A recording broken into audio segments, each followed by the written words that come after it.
Bueno, damos inicio a esta videoconferencia acerca de psicopatología y crimen. Bueno, presentación. Mi nombre es Cristian Arauz Díaz, soy chileno, psicólogo jurídico y perito psicológico delitológico forense. ¿Qué quiere decir delitológico? Que básicamente aquel que puede explicar la lógica de todo y cada uno de los delitos simples, delitos mayores y también crímenes. O sea, es un poco un término más asociado a lo que es el derecho penal, por eso se habla de delito, porque es más amplio que los crímenes. O sea, en estricto rigor, un psicólogo forense debería poder determinar, explicar y describir cualquier eh, conducta asociada por la ley vigente y por jurisdicción a la comisión de un delito. Bueno, mi experiencia profesional es en psicología forense aplicada. Tengo experiencia en causas sin resolver, en investigación de muertes dudosas, de crímenes asociados a homicidio, también temas vinculados a derechos humanos, a errores judiciales, eh, y también en litigio forense acerca de la defensa de informes periciales relacionados a ámbitos de familia, pero por sobre todo en términos de litigios asociados a juicios por causas de abuso sexual. Y también tengo experiencia en cuanto a lo que es el desarrollo de programas de capacitación profesional, orientado no solamente a colegas psicólogos, sino que también a cualquier profesional o técnico ligado a la ciencia forense, policiales y también judiciales. Mi proyecto, o sea, en términos personales, o sea, mi ambición en cuanto a la psicología forense es el desarrollo de un proyecto global que se sustenta gracias a Internet, el cual implica la unificación de criterios periciales y forenses para la psicología a nivel, llamémosle, latinoamericano o para todos los países de habla hispana. Vamos a comenzar por buscar una definición conjunta de qué es psicología forense. Para ello debemos considerar la definición de psicología, la definición del comportamiento humano observable, o qué es el comportamiento humano observable, la ley vigente, según jurisdicción, porque cambiando la jurisdicción, cambiando la geopolítica, claramente existen diferencias significativas en cuanto a lo que la ley regula o prohíbe o permite. Otro elemento también es considerar el funcionamiento de las dinámicas que rigen al sistema judicial. Entender lo que es el juicio oral, un juicio oral, cuáles son las partes que intervienen en ello y dónde queda inserta o dónde, en qué parte podría participar un psicólogo forense.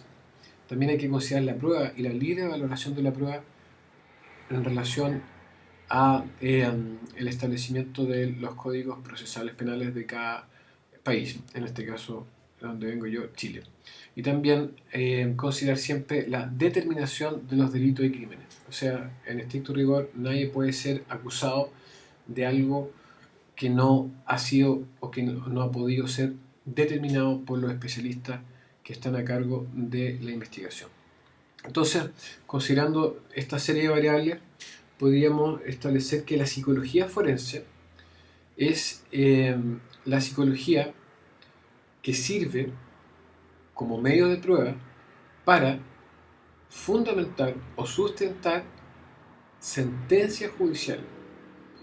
Y bajo esa premisa, claramente debemos entender de que el paradigma de la psicología tradicional probablemente se va a quedar corto o no va a servir o no va a cumplir con las expectativas que tienen de ella en específicamente magistrados o jueces, quienes son los que decían respecto de la culpabilidad o inocencia y por tanto de quienes es responsabilidad la sentencia judicial.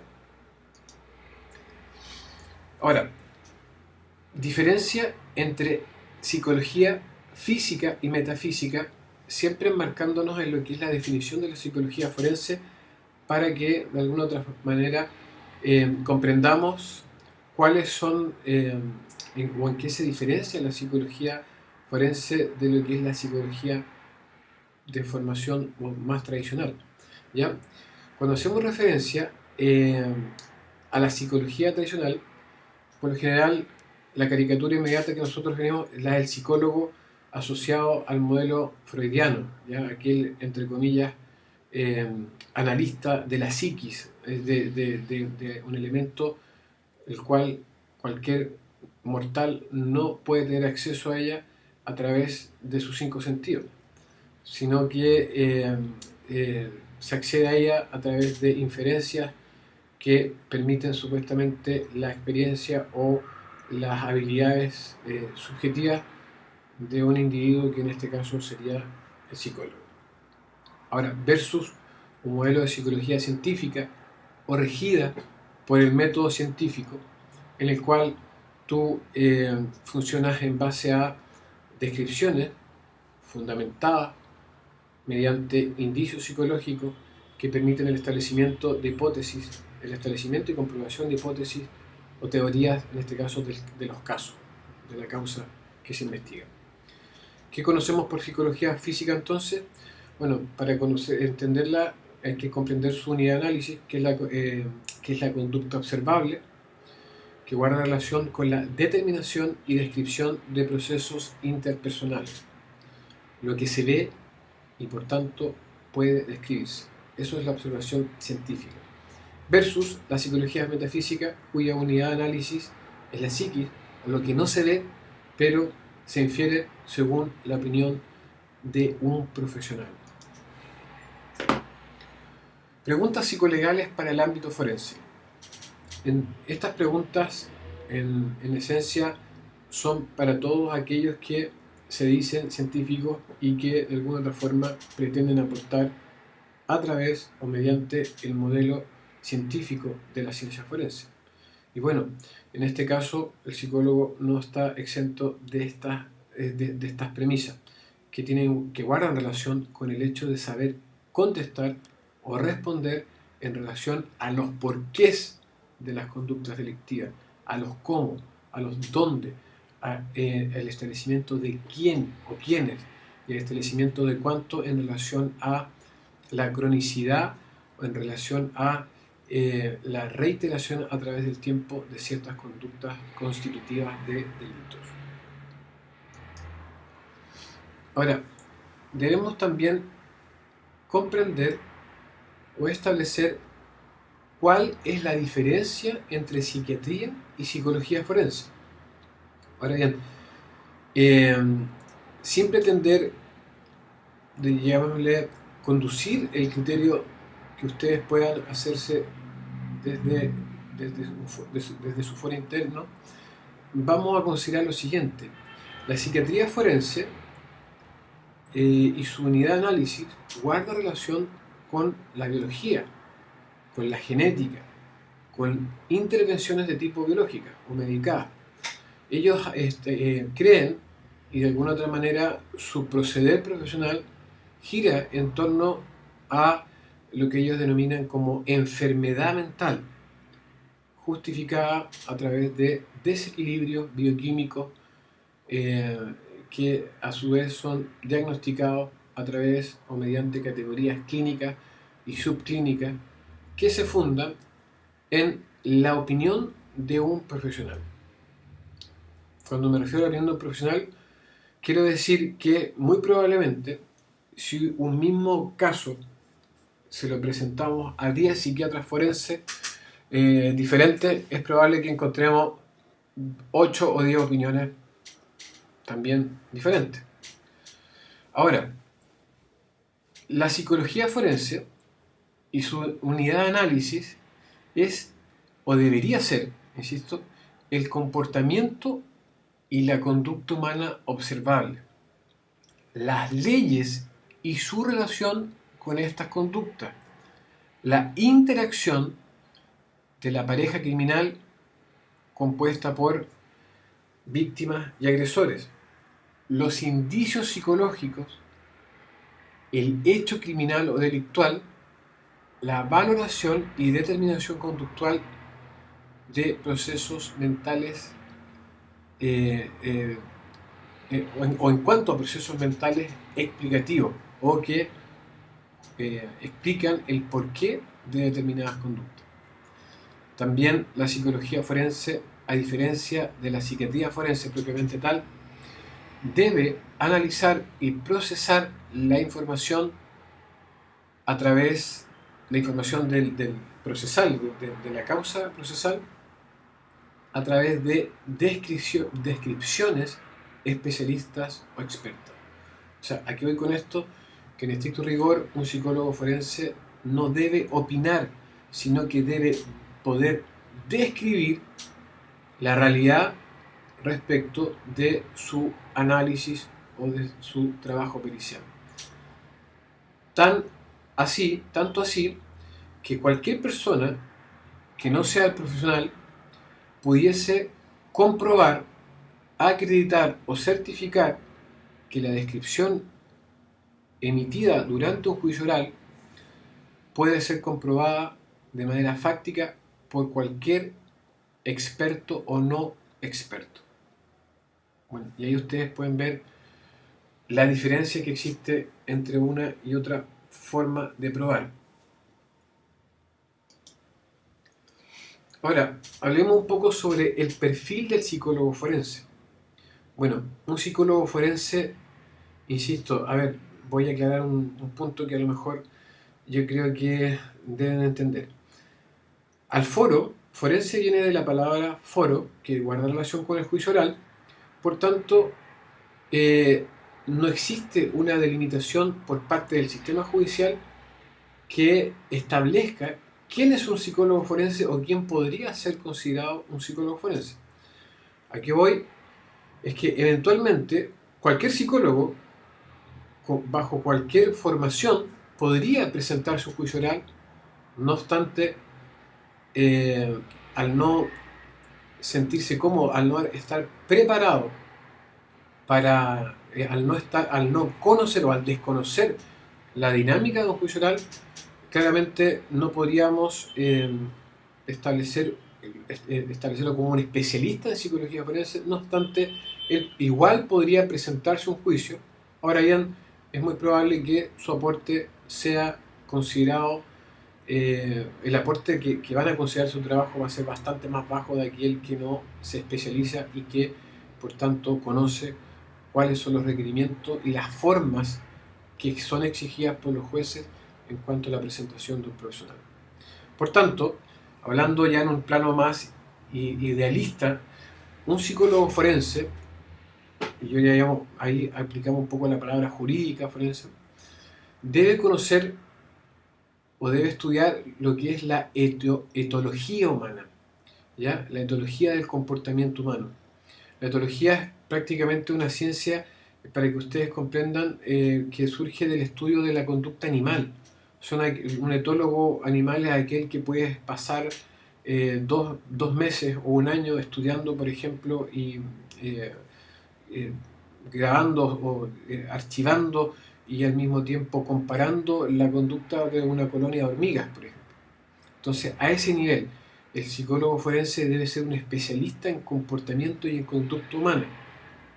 Ahora, la diferencia entre comportamiento y conducta. Comportamiento tiene que ver con un tema más de ontológico, a diferencia de las conductas que son más específicas y que, entre comillas, son aquellas que de alguna otra forma son reguladas por la ley. El comportamiento humano es algo más asociado a lo que es la raza humana, ¿ya? Por tanto, debe necesariamente el psicólogo forense profesional, insisto, experto, debe abrazar la etología humana. Al mismo tiempo, estudiar, ojalá, el mayor número de ciencias forenses, médicas y no médicas. Esto siempre va a servir para reforzar la argumentación y al mismo tiempo el nivel de comprensión que le va a permitir al psicólogo valorar cualquier caso que llegue a su consulta, ¿ya? deben estudiar la ciencia jurídica, o sea, deben conocer de leyes y al mismo tiempo este estudio nunca termina porque caso a caso tú debes revisar y estudiar la ley competente en relación a una conducta constitutiva de delito o crimen. En el mismo caso en los abogados, o sea, cada vez que te llega un caso tú necesariamente debes incurrir en un estudio específico para ese caso en particular en relación a lo que establece la ley. También debe estudiar las ciencias criminalísticas o aquellas que tratan los cómo ocurren el crimen, cómo ocurren los hechos delictivos y donde aquí de alguna otra forma nos vinculamos a lo que son la formación policial, que es 100% empírica, pero cuya debilidad justamente se funda en la posibilidad de amañar o de alterar o de crear artificialmente, llamémosla a modo de sembrar pruebas falsas que muchas veces incurren en errores que al mismo tiempo son a veces, llamémosle, certificados en base a sentencia. ¿Ya? Entonces, desde el punto de vista criminalística, propiamente tal, claramente debemos integrar otras variables, otros paradigmas para poder justamente suplir estas debilidades que presenta la prueba empírica per se, o sea, la prueba empírica por sí misma.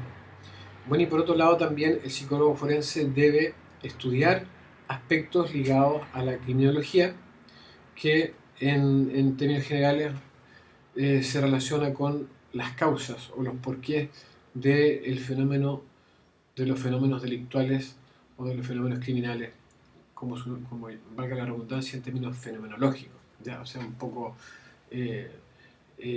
no se estudia mucho el caso a caso, a diferencia de los criminalistas, pero sí la criminología trata de entender conceptualmente o buscar conceptos que traten de explicar el crimen y la delincuencia en términos más genéricos, más globales. Bueno, parte del perfil psicológico, del perfil de un psicólogo forense, guarda también relación con su capacidad de análisis respecto de toda la información procesal o del proceso judicial que es ajustado o que guarda relación directa con todas y cada una de las causas, entendiendo a estas como únicas. O sea, la caricatura del forense o del psicólogo, por ejemplo, la serie Criminal Minds, ellos trabajan casi solamente en consideraciones como de patrones. Claramente un profesional se aleja justamente de caer en vicios de errores de percepción, de generalizaciones. ¿Ya? Debemos nosotros entender y tratar con el respeto que merece, porque detrás de cada causa hay familias completas que están relacionadas, el caso a caso.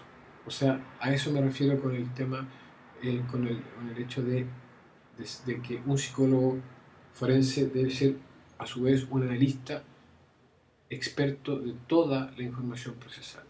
Porque en estricto rigor, toda la información procesal guarda relación con conductas supuestamente delictivas que se fundamentan por la interacción entre la pareja criminal compuesta por agresores y víctimas.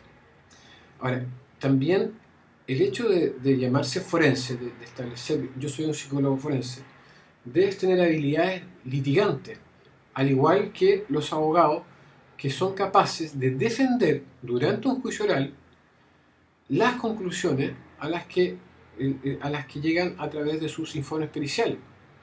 Entonces, el informe pericial no sirve de nada si no se sustenta durante un juicio oral de manera verbal. El principio del juicio oral es la oralidad, la defensa verbal de las conclusiones emitidas a través de informes periciales por psicólogo forense. Incorruptibilidad. Es fundamental entender que al menos en mi país, en Chile, el rol del psicólogo forense cada día se torna más determinante en cuanto a la resolución judicial. Un ejemplo de ello y una estadística es que el 98% de las veces en que el psicólogo establece que el relato de una víctima es creíble, el 98% de esas veces la persona acusada es condenada. Y claramente al revisar caso a caso nos encontramos con muchas malas prácticas porque muchos de esos psicólogos, entre comillas, carecen justamente de esta formación, de esta adaptación de su paradigma y claro, muchas veces imponen a través de su opinión profesional, de su formación profesional, lo que ellos creen y en vez de ser procesadores de información, lo que son se transforman o se presentan en un juicio oral como ratificadores de hipótesis previamente establecidas por, en este caso, quien dirige las investigaciones, que es la Fiscalía o el Ministerio Público. ¿Ya? Entonces, debemos ser éticos, empáticos, formales y respetuosos de los derechos humanos y constitucionales. ¿Por qué? Porque entender de que nosotros no trabajamos con letra muerta, sino que por el contrario, nosotros trabajamos con seres humanos, con familias que merecen el mayor respeto y consideración en relación a cualquiera de nuestras intervenciones.